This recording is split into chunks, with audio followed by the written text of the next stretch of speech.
Living behind the door of apartment 12F on the Lower East Side of Manhattan, I recall peanut butter came in a can, and with every attempted spread, the bread tore. And with every bite, it stuck to the roof of my mouth. And cheese came in a long rectangle box. And I disliked the taste of the melted cheese. And butter, it came in the shape of a brick. These items were known as welfare food, and they were distributed in the public housing project where I lived. I vowed, when I grow up, I will find a way not to rely on these handouts. Being poor is not intentional, and being poor is not an aspiration.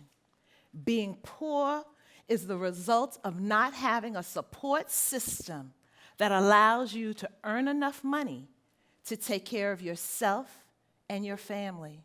Being poor is labeled poverty. My mother and father were poor. They grew up in the segregated South in the 1940s and 1950s. They did not have the opportunity to go to college. They did not have the opportunity to go to high school, even. They moved to New York in search of public housing and jobs, and to escape dirt roads, outhouses, and day work picking cucumbers.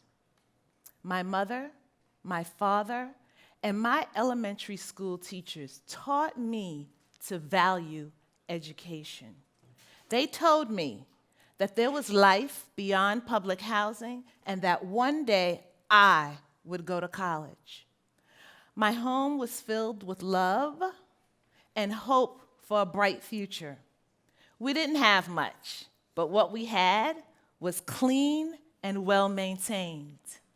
My mother often talked about what we could afford and what we could not afford. My first lesson in finance came from my mother, who worked at the post office, third shift as a clerk, boxing mail. And she said, "We don't have extra money," but I observed out of every paycheck she set aside money to invest in savings bonds so that I could go to college. When I was 13, my mother died. My life changed dramatically. I lost sight of my dreams. My brother, my sister, and I went to live with my aunt and uncle. Thankfully, my new support system gave me the opportunity to continue my dreams. At the age of 15, I became eligible for a stay-in-school job, a federally funded job for at-risk children. I was classified as at-risk because I was from a poor background and I didn't have parents. My job was a secretarial clerk. Into my life came Judge Shapiro, an elderly Jewish man who seemed to be gray from head to toe and cloaked himself in a black robe as he entered the courtroom. 2 years into my job, he looked at me and he said, "Where are you going to college?" I had been declined by the only 2 schools I applied to. I was down to the wire. After his docket, Judge Shapiro stayed after work with me and helped me fill out a college application. And he wrote a check for $20 for my college application fee. I remember skipping to the post office that day. A few weeks later, in the lobby of my high school, I picked up the payphone to call Long Island University to see if I had been accepted. My heart was pounding as I listened to hear the voice on the other side say yes. And she did. The first person I told was Judge Shapiro. That day, he moved from gray to full living color. He opened his desk drawer and gave me the $20 canceled check that was my application fee to remind me that I was going to college and I was going to reach my full potential. A stranger from a different world named Judge Shapiro made an investment in me that is still paying dividends today. I made it.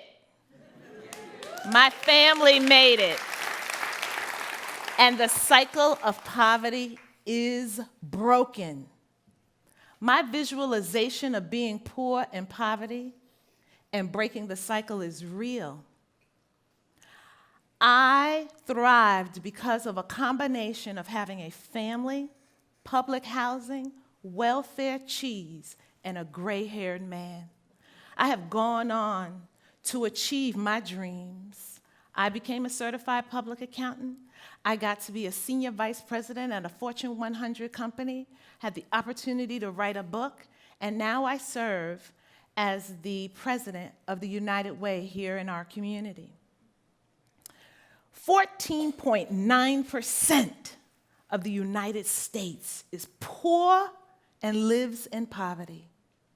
That's 44 million people right here in our community with a population of about 280,000 people. There is 20% poverty, and 57,000 people feel trapped in poverty. For every face you see behind me, there's 1,000 people standing behind them to demonstrate the magnitude of this issue. A family of 4 living on $24,300 is considered living in poverty. There's a difference between situational poverty, when you lose your job and are feeling broke, requires one solution. When you live in persistent poverty, which means you never have enough money to meet your basic needs, you are disadvantaged and there requires a set of solutions. There's a big difference between being broke and being broken. So why is poverty so high, you ask?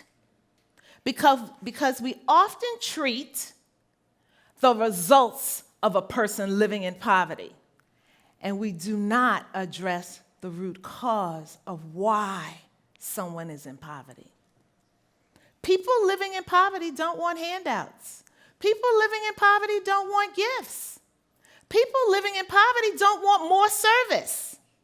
People living in poverty want barriers removed so they can get access to job training and a job so they can take care of themselves and their families. I know this because I needed a barrier removed. And a man like Judge Shapiro shared his knowledge, his time, and he wrote a check for $20 that changed the trajectory of my life forever. The topic of poverty and helping communities represents a very special part in my life and my heart. I've had the opportunity to research really bright people applying innovative solutions to this idea of breaking the cycle of poverty. National models and regional models are successfully reducing generational poverty. And they're doing this by bringing together people who are willing to work with every member of the family from birth to career. The evidence points to a model, a business model, that is local, logical, and integrated. We've got to be willing to say that in community, neighborhood settings, we can bring together smart people to address this issue of poverty together. In other words, meet people and serve people where they are. The successful models highlight very specific attributes, and those attributes include a teacher, a banker, a stranger, a volunteer, a social worker, a job coach, a food stamp coordinator, a housing advocate, a job development support. And all these people have the authority to remove barriers. And they come bearing hope, a smile, determination, patience, compassion, passion, and a can-do attitude. We have seen these models work, and the goal of the model is to ensure that families are educated, that families are healthy, and families are employed. These very basic elements have begun to take root right here in Greensboro. And as a result, the United Way has opened up a Family Success Center. The Family Success Center is located in a community of 22% poverty, and it brings together experts and families co-navigating to break the cycle of poverty. The Shepherds, a family of 3, are members of the Family Success Center. Prior to the Family Success Center, they were homeless. They lived in homeless motels. They moved to living and sleeping on the couches of friends and family, and now they live in public housing. No jobs and no opportunities. They applied for and received access to a federally funded child development program for their child. Still, no jobs, no job training. To show his determination, Mr. Shepherd volunteers at the Child Development Center to demonstrate he is willing to work. Still, no jobs. On the first day of the Family Success Center, he says to me, "All I need is a chance.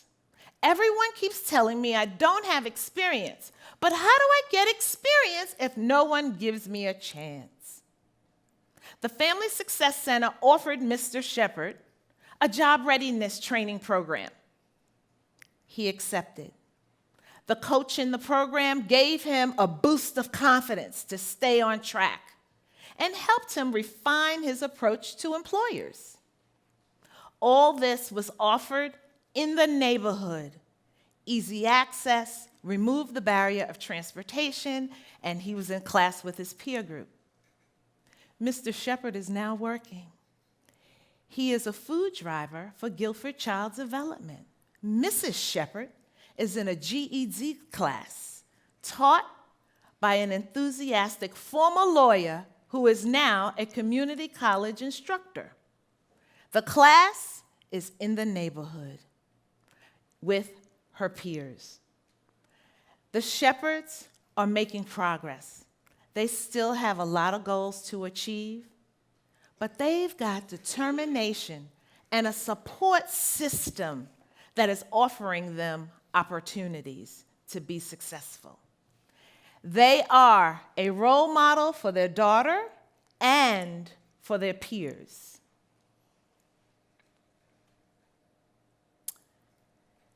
I don't want anybody to be overwhelmed by the idea of poverty or the statistics. The Family Success Center has successfully come into place for 1 year, and I just want to share 4 high-level results with you. It is in a neighborhood, as I shared with you, of 22% poverty, and 4 terrific things have happened for the 108 families that are in the pilot. The first thing, 33 bold employers have said, I'm going to hire 33 of your families. We've got 100% of the preschool-aged children are now in settings so that their brains are being stimulated so they can learn. We've got one banker who's already opened 39 college savings accounts. They still have 112 to go for every child whose parent is planning for them to go to college. And one enthusiastic community college instructor is teaching 40 adults how to get their GED. He is cheering and teaching. Over the next 3 years, 3 more family success centers will open in our community. Experts in families will break the cycle of poverty together and remove barriers. Poverty and being poor is not something to be overwhelmed by. Maybe, just maybe, we can stop blaming people for being poor and living in poverty. Instead, let's learn more about poverty. 2 ways to do that: a site visit to the Family Success Center in your community, or learn through published reports from the Brookings Institute on disadvantages and poverty. We can be a support system for people in our community. We can make one small gesture to end generational poverty. We can do this. We can end generational poverty.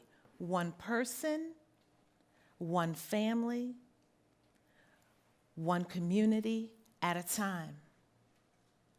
Who among us is willing to remove a barrier and be like Judge Shapiro, and specifically remove a barrier for a girl like me? Thank you.